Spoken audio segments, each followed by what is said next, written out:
여러분들의 문의 전화 받아보도록 하겠습니다. 여보세요? 네, 안녕하세요. 네, 안녕하세요. 네, 어머님 반갑습니다. 어머님 연세가 네. 올해 어떻게 되셨을까요? 78세예요. 70대 후반이시고 어머님 네. 무릎이 안 좋으신 거죠?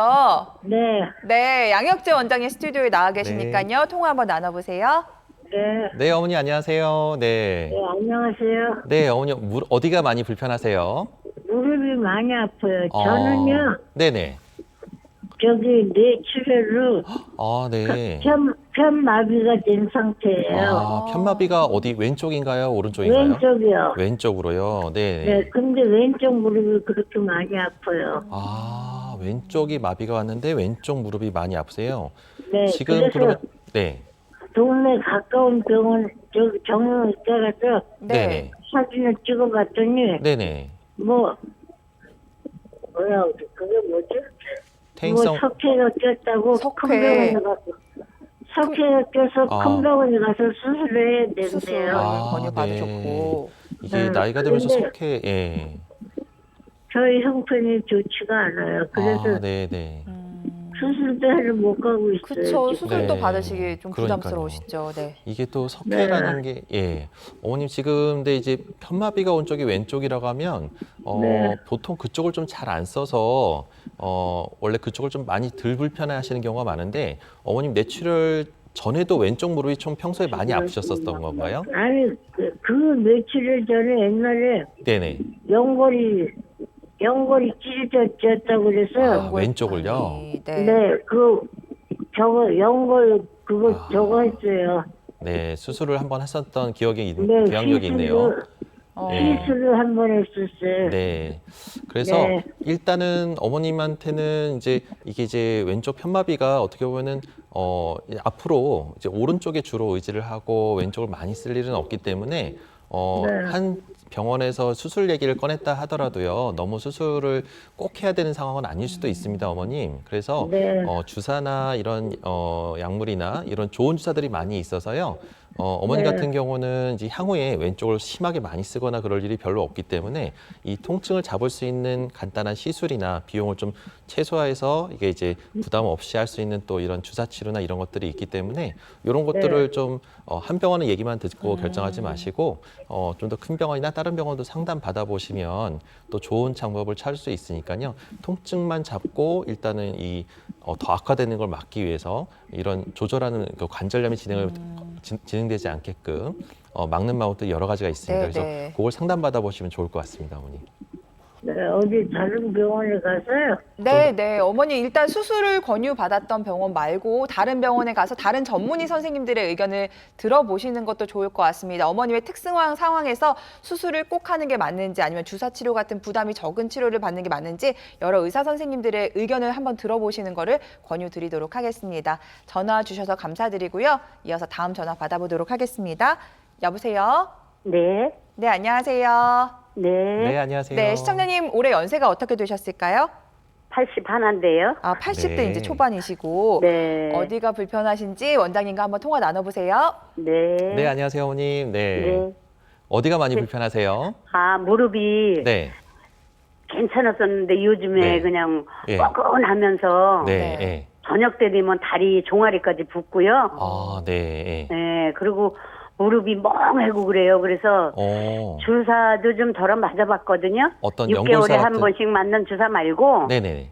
그러니까 무릎이 아프다 그러니까 이제 네. 검사를 하고 네. 일주일에 한 번씩 맞는 거 맞아보자 그래서 그걸 한 3번 맞았어요. 3번이요? 맞았는데도 이제 네. 한참 있는데 도로 이렇게 멍한 게 그래서 이 방송을 보고 제가 그냥 신청을 네. 했죠. 네. 잘했습니다. 네. 어머님이 지금 네. 아침에는 좀 가벼운데 네. 오후 되면 좀 뻐근하고 멍하고 좀 무거운 느낌이 더 심한가요, 어머님? 예. 오후 되면 그리고 그리고, 이제 네. 우리가 이제 별거 다 말씀드려야 되겠네. 노인정에 가서 이제 화투를 좀 치고 있으면 네. 네네. 저녁 때 되면 다리가 무겁고요. 예. 그렇게 멍하고 아파요. 네. 아. 그래서 어머님이 지금 네. 주사 그 종류가 나오는데 어머님이 네. 아마 뭐 이제 뭐 연골사도 맞아보고 이런 걸 이제 여러 가지 네. 증식 주사를 맞았을 수도 있고요. 이게 정확한 주사 명칭은 제가 알 수는 없지만 네. 이런 거는 무릎 질환에 맞는 치료입니다. 그래서 무릎 관절염이나 이런 질환에 맞는 치료인데 제 네. 생각에는 어머님의 증상은 종아리가 뻐근하고 붓고 이런 것들은 네. 이제 하지정맥류나 오. 혈관 질환으로 인해서 림프관염이나 이런 것들로 인해서 오후 되면은 오래 서 있는 분들이나 혈관벽이 좀 탄력이 떨어지면서 이 탄성이 떨어지면 오후 되면 특히나 많이 붓고 뻐근하고 무겁다는 느낌이 들 수가 있거든요. 오. 이런 경우는 네. 엉뚱하게 무릎 관절에 주사를 맞을 게 그쵸. 아니라 이 혈관에 도움이 되는 약물 치료나 이 스타킹 같은 거를 좀 권하거든요. 이제 탄력 스타킹이라고 해서 의료용이 있습니다. 그래서 그런 것들을 신고 다니면서 적절한 이제 반신욕이나 이런 걸 하면서 약물 치료로 해서 충분히 어머니 증상을 좋아지게 할 수가 있기 때문에 아마 네. 포커스 이게 이제 관절염으로 착각하고 무릎에 주사를 맞아서 그런 건데 어머니 증상은 혈관 질환에 준해서 하지정맥류나 이런 혈류 아, 질환에 제가 의해서 예. 하지정맥이요. 네네. 그거 이제 저 병원에 큰 건대가 가서 검사 다 했어요. 아, 네, 네. 네. 그랬더니 이상이 없다고 그러더라고요. 아, 그래요. 오. 네. 네. 네. 30몇만 원이나 주고 이 하지정맥 검사를 다 했었어요. 예, 네. 예. 그런데 이상이 없다고 그러더라고요. 아유, 네. 네. 어머니 그래도 큰 돈 들여서 했으면 이상 없다는 건 좋은 겁니다. 그래도 네. 건강하시다는 이상 있다는 얘기니까. 것보다 훨씬 좋으시죠. 네. 근데 이상이 없다 하더라도 증상이 있거나 그런 증상이 이제 그거와 비슷한 증상이 있다고 하면 심한 증상은 아닌 거니까 네. 네. 오히려 더 약에 효과가 좋을 것 같습니다. 그래서 예. 너무 걱정하지 마시고 그런 네. 것들은 이제 한번 그런 식으로 해보다가 안 되면 좀 더 큰 병원에서 다른 원인은 없는지 그런 것들을 전문 병원에서 한번 상담 받아보시면 좋을 것 같습니다. 아, 그러세요. 그러면 네. 그러잖아도 제가 네. 네, 이제 이 방송 듣고 네, 네. 이렇게 찾아보니까 길 찾기를 해보니까 논현동에 계시더라고. 아, 예, 예. 어머니, 네, 그래서- 저희가 방송 중이라서요. 구체적인 이 병원에 대한 얘기는 말씀은 좀 어려울 그래서 것 찾아갈 같고요. 수도 있어요. 네, 네, 네, 알겠습니다. 알겠습니다. 감사합니다. 네. 자, 네. 우리 어머니 일단 너무 좋으신 게 네. 문제가 있으실 때 참지만 않으시고 바로 점검을 받아보시는 자세를 가지신 것 같아서 너무 다행이고요. 그런 자세로 또 무릎의 문제가 원인이 뭔지 왜 아픈 건지 한번 여러 전문의 선생님들의 의견을 들어보면서 확인해 보시는 것도 추천드리도록 하겠습니다. 전화 주셔서 감사드리고요. 저희가 잠시 뒤에 또 이렇게 전화 연결 도와드릴 테니까요. 계속해서 아래 나가고 있는 번호로 연락 주시기 바랍니다.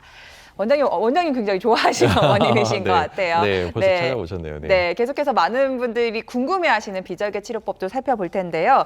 일단 이번에 살펴볼 치료법은 줄기세포 이식술이라는 치료법입니다. 네, 맞습니다. 조금 이름만 들어서는 어려울 것 같기도 한데 어떤 맞습니다. 치료법일까요? 또 이게 이제 생소하기도 하고 이게 네. 과연 효과가 있는 건가라는 생각이 들기도 하고 반신반의하시는 분들이 꽤 많으실 것 같아요. 근데 진짜로 이 줄기세포 치료법이 있나? 근데 우리나라에는 이제 전 세계적으로 줄기세포 허가된 사항이 한 10종 중에서 우리나라에 허가된 사항이 꽤 있습니다. 그래서 4-5가지가 있는데 정식으로 허가돼서 이제 오. 10년 넘게 사용하고 있고 실제로 효과를 보고 있는 치료법입니다. 그래서 이 본인의 줄기세포가 아니라 제대열에서 뽑은 성체 줄기세포를 뽑아서 그 약을 주사기로 해서 주입하는 방식인데요. 말 그대로 연골이라는 조직은 3mm밖에 안 되는 얇은 두께랑 그다음에 또 피가 안 통하는 조직이라서 이게 떨어져 나가서 한번 뼈가 드러나기 시작하면 이게 점점점 웅덩이 넓어지듯이 점점점 이게 넓어집니다. 그래서 관절염이 무서운 게 좋아지지는 않고 자꾸 악화되는 건데요.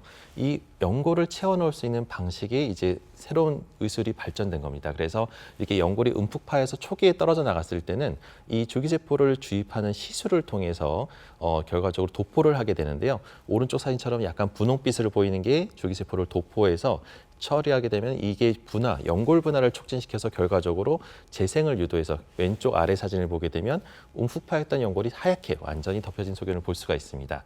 그래서 이런 식으로 이 연골 손상도 이제는 치료할 수 있는 방법이 있기 때문에 이런 것들에 대해서 경험 많은 의료진과 상의해서 초기에 관절염을 잡는다고 하면 우리가 무릎 때문에 고생하지 않고 초기에 무릎 아프지 않고 이 관절염을 또 인공관절까지 망가뜨리지 않고 초기에 잘 관리해서 남은 여생을 또 자기 무릎을 그대로 쓰면서 살 수가 있는 방법이 있습니다. 네, 집에 있는 마루 생각해 보시면 좋을 것 같아요. 무거운 물건 탕 떨어뜨려가지고 거기가 패이게 되면 다시 메꾸기가 쉽지 않은데 요걸 메꿀 수 있는 방법이 생겨났다는 건데 이 줄기세포 이식술 또 어떤 특징이 있는지 살펴볼까요? 네, 줄기세포는 가장 큰 특징이 우리가 인공관절이나 이런 큰 수술 같은 경우는 아무래도 크게 절개를 하고 수혈도 고려를 해야 될 정도로 뼈의 통증, 뼈를 많이 깎기 때문에 뼈의 통증이 많이 심한데 이 줄기세포를 이식하는 시술은 고령자도 가능할 정도로 또 만성질환이나 이런 걸 갖고 계신 분도 충분히 가능할 정도로 뭐 피가 나거나 이런 시술이 아니고요. 간단하게 연골 손상에 도포, 주사로 도포해서 통증 없이 치료하는 방법입니다.